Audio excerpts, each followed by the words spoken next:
Steve Lydeamore of Anatara, thanks for joining us here at Pitt Street Research. Very, very good to have you here today. Yeah, thank you, Stuart. You've had a pretty good time at your since you joined Anatara. I think it was late last year. Yeah, so December 3rd. December 3rd. You've had the company's done a pretty good deal with Zoetis, the animal health company, on the bromelain fractions that you've been developing.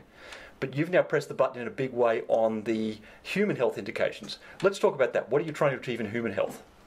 Yeah, so human health is the current focus of the company, and we're focusing on gastrointestinal diseases. Plenty of unmet needs out there.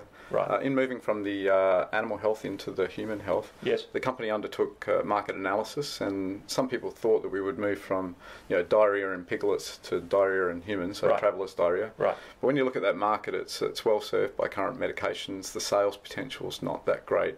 So we looked for another opportunity and came across irritable bowel syndrome and inflammatory bowel disease. Right. A very large market opportunity, especially in the IBS space where there's very few treatments for these long-suffering patients. Right. If you imagine 11% of the global population suffer from IBS, and to put it into Australian context, 1 in 5 people, or 20%, will suffer from IBS symptoms during their lifetime. More prevalent than, you may be surprised, asthma, diabetes and epilepsy. People just don't talk about it for obvious reasons. No, I mean, it can be quite embarrassing, as you would imagine, and just to paint a picture, although don't please think about it in these terms, but these people every day, let's say you have diarrhea, predominant IBS, you'd be planning your day to work out where the nearest bathrooms are everywhere you go. I mean, it's a devastating quality of life issue. Right.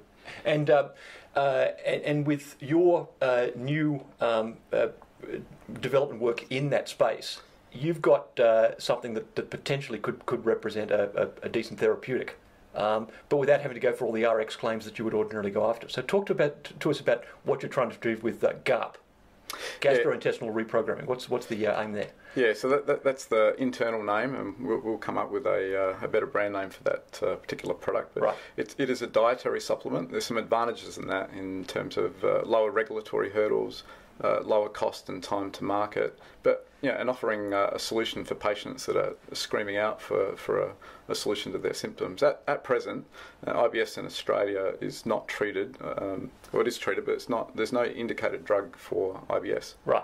And so there tends to be off-label prescriptions from doctors and various other things that they use, but they tend to focus on only one aspect of the particular disease. So inflammation is normally the area that they focus on first. Right. They're not addressing the issue with the microbiome, which is in dysbiosis, or the gut lining, which has been attacked and depleted. We're aiming to do all three things. Right. That's to restore the microbiome to symbiosis, to reduce inflammation, and also to repair the gut lining. Right. Now, that then taps into a big trend we've seen in the biotech industry over the last couple of years. The world's gone mad for anything that seems to work in the microbiome. So talk to us about why your product would work well in that space. Yeah, microbiome is very topical. I think if you did a Google search on microbiome, you get something like 450 million hits. So it's a big thing, and they've linked it from everything to do with mental health to all sorts of things. But in developing a product, Anatara needs to focus on a specific disease area, and IBS and IBD is what we've chosen. They have similar disease characteristics, which we talked about before, and bromelain, which was and is a key ingredient in the animal health product, remains a key ingredient in the new human health product.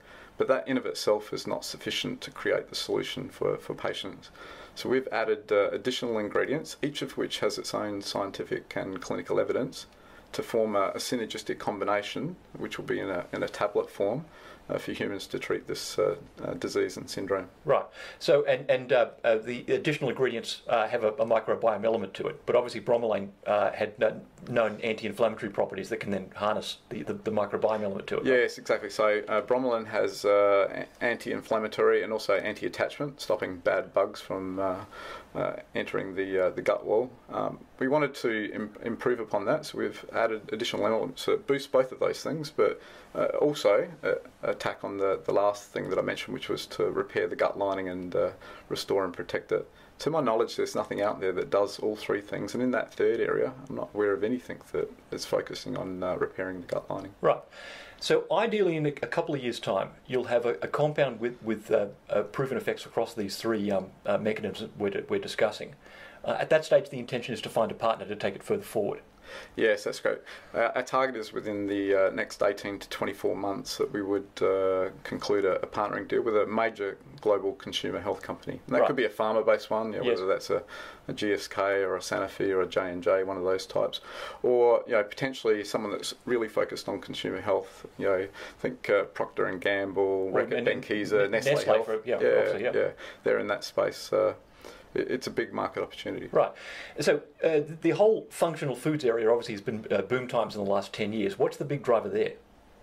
Yeah, so we're really trying to focus in now on being patient-specific. So, in the area of probiotics, they've been out there for a while, and there was rapid growth, and they had general gut health. And right, so you just buy your Yakult and it's good for you, not necessarily good for you in say, ulcerative colitis or whatever. Exactly. So I think we want to be a bit different than that. We want to be a premium product, and we want to have actual evidence of effect in humans. So we're going to do, and we're planning on starting both of these this year, a human IBS trial as well as an IBD model in a mouse to demonstrate not only that the product's safe, which is what's required to put a dietary supplement on the market, but also that it works in humans. Right. And if I was a patient, I would want to know that. So that's what we're doing. And we're looking second half of the year, we'll be recruiting into the human study?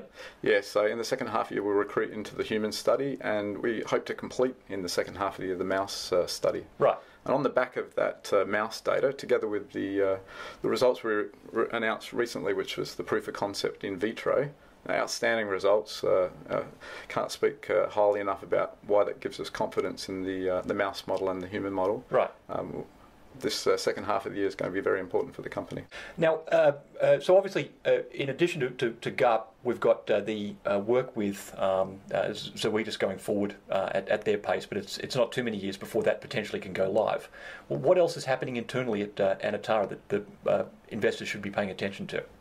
Yeah, we specialise in gastrointestinal health. Plenty of unmet needs in that market that we can go after. Right. We'd like to use the expertise that we've developed in this area, either to work on a new internal program or to collaborate with others, potentially both at the same time, to move on to something else. So you can expect in the next 18 to 24 months, the time frame we talked about for partnering of our GaRP program, that we'll have another program that will commence during that period. Okay, exciting times. Steve Lydeamore, thanks for coming and seeing us. Thank you, Stuart.